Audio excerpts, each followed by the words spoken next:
Hi there, welcome back. In today's video, I'm going to be sharing with you 5 wonderful hobbies that both stimulate a sense of creativity as well as indulge a wonderful sense of peace. So if this sounds interesting to you, please make certain to keep watching.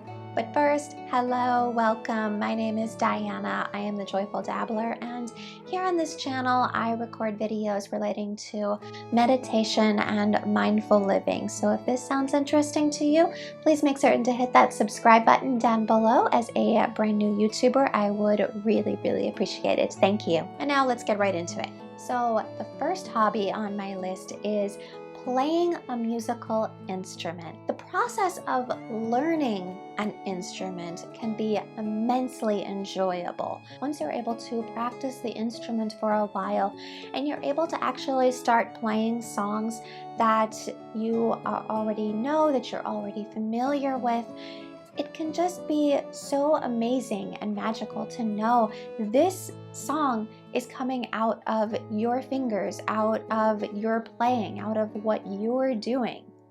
You are creating this sound. And then not only that, once you learn how to play the instrument, then comes the capacity also to be able to improvise notes and melodies. And this act of creating something that didn't previously exist, basically just plucking something out of thin air, it can be very intriguing and exciting and just stimulating. So recently I have been learning how to play piano, and I have been loving learning how to play this instrument, learning how to be able to play all the notes in such an easy way. At the same time, I'm also learning a little bit about improvisation. So there have been occasions when I will take different chords and basically put together notes along with it, like either broken chords or just C scale notes.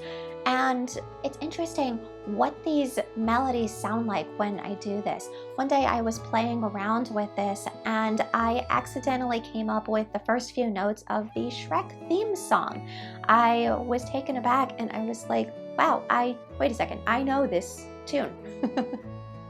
And it was kind of thrilling to see that I had basically found this melody without even meaning to. So playing a musical instrument really can open up your mind and serve to be very challenging and mentally enjoyable, as well as bringing a sense of peace and just joy while doing this process. The second hobby that I have that is both peaceful and creative is learning a new language, whether this is a second language or third language or however many languages you might already know. Learning a new language can be just so immensely gratifying. You can also start listening to music in the other language, listening to songs sung in those other words, and just letting these words flow over you.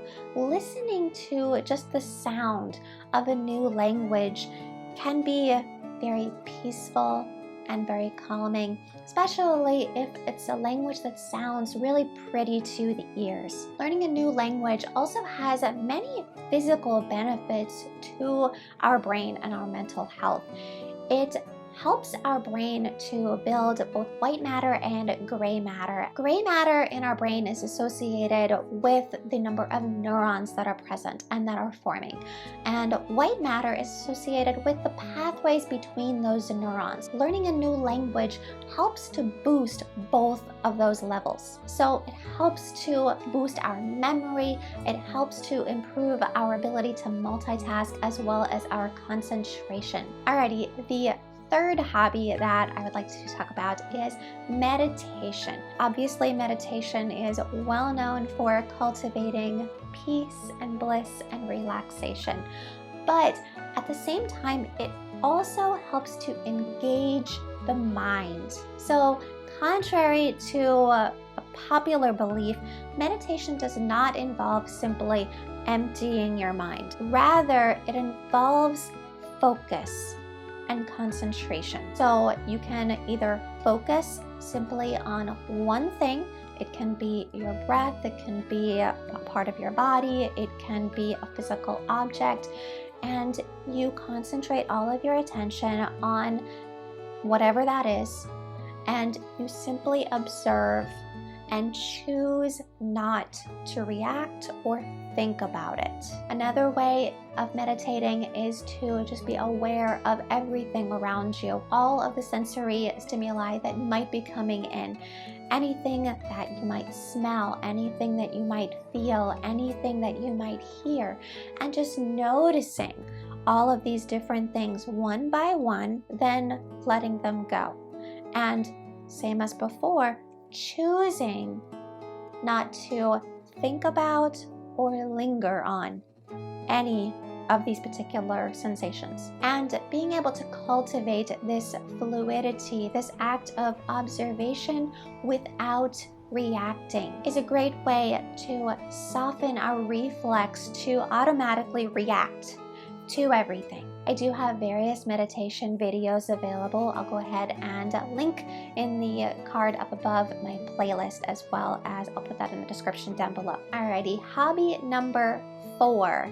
Painting or drawing or really any other artistic endeavor. Similar to the act of creating music, doing something artistic like painting or drawing or pottery or anything like that can really help you to obviously indulge your creativity, but then you can also lose yourself in the project and in the act of doing. And you don't have to be proficient at art. You don't need to have any sort of natural talent to be able to do this. Abstract art is a wonderful example.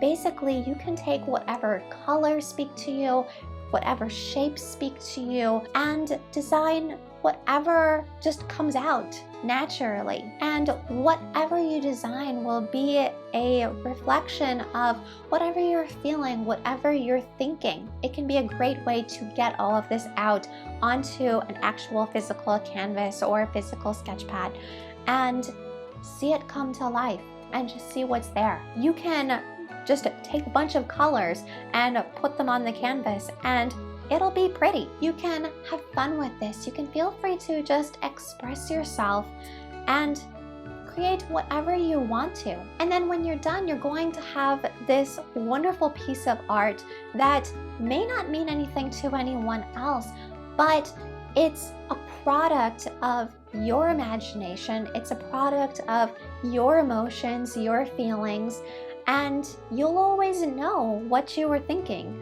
when you look at it. And obviously this can be a great way to get your creative juices flowing, as well as just create a sense of zen once you're done. Alrighty, so we're at the final activity that helps to indulge a sense of peace and creativity.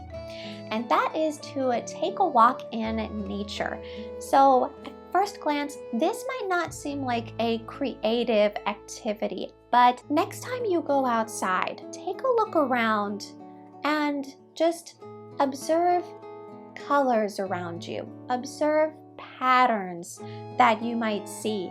Observe how the light filters down around you. If you're in a park, for example, take a look at the sunlight filtering through the leaves and notice any patterns that you might see. Maybe you notice on some leaves that the sun peeks through only part of the leaf and not the whole thing. If you're walking past trees, take a moment to observe the lines in the bark and the variations in the trunk, as well as maybe there are hollows in the tree trunk. Just take a few minutes to actively observe as you're walking. Not only this, if you look at something just right, for example, you look at the hollows in a tree and unfocus your eyes for a second, let your gaze actually soften, then you might be surprised. You might actually be able to even see figures that almost look like faces or look like other things when you look at natural objects. So looking at nature in this way can help to obviously create a sense of peace, but at the same time indulging a sense of creativity. So there you go. There are 5 wonderful hobbies that will help to activate and nurture a sense of creativity as well as calm and relaxation. Thank you so much for watching, and I will see you again next time. Bye!